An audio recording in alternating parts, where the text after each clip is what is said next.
தமிழ்நாடு புதுச்சேரியை பொறுத்த வரைக்கும் நீங்கள் வந்து பார்த்தீங்கன்னா கடந்த 50 ஆண்டு காலத்திற்கு மேலாக மாறி மாறி இந்த நிலப்பரப்பை ஆண்ட கட்சிகள் குறைந்தபட்ச மக்களுடைய அடிப்படை தேவைகளை கூட அவங்களால பூர்த்தி செய்யலை.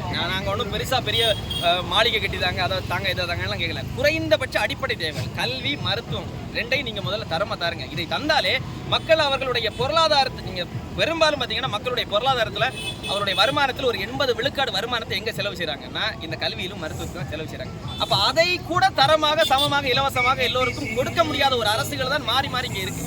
மக்கள் ஏற்கனவே வெறுப்புல விரக்தியில தான் இருக்கிறாங்க.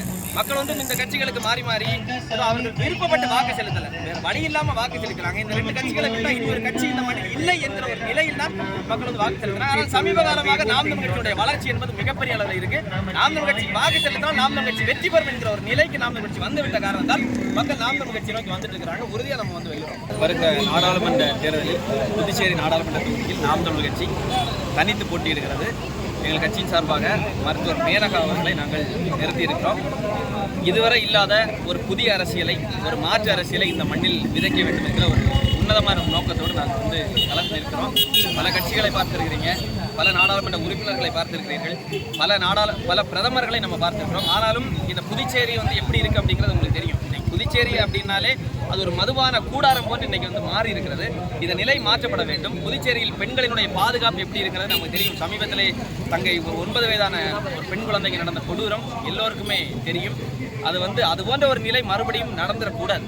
இது வந்து புதிதல்ல. புதுச்சேரியில் மட்டுமல்ல, நாடு முழுக்க பெண் குழந்தைகளுக்கு எதிரான கொடுமைகள் தொடர்ச்சியாக நடந்து கொண்டு இருக்கிறது. ஆனால் இப்போது வரைக்கும் மாறி மாறி எந்த கட்சி ஆட்சிக்கு வந்தாலும் பெண்களுக்கான ஒரு பாதுகாப்பு வந்து இங்கே வந்து பூர்த்தி செய்யப்படலை.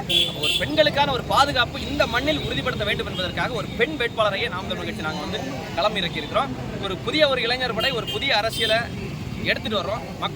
மக்களுக்கு வந்து எங்கள் மீது ஒரு பெரிய ஒரு நம்பிக்கை இருக்கிறது. நாங்கள் வந்து தேர்தல் பரப்புரைக்கு போகிறப்போ, மக்களை சந்திக்கிறப்போ ஆளுங்கட்சி மீதும் சரி, எதிர்கட்சி மீதும் சரி, மக்கள் ஒரு கடுமையான ஒரு அதிருப்தியில் இருக்கிறாங்க. குறிப்பாக நாம் தமிழ் கட்சி மீது ஒரு பெரிய ஒரு எதிர்பார்ப்போடு மக்கள் இருக்கிறாங்க. அந்த எதிர்பார்ப்பை நாம் தமிழ் கட்சி உறுதியாக நிறைவேற்றும். உறுதியாக நாங்கள் வந்து வெல்லுறோம் அந்த தேர்தல்.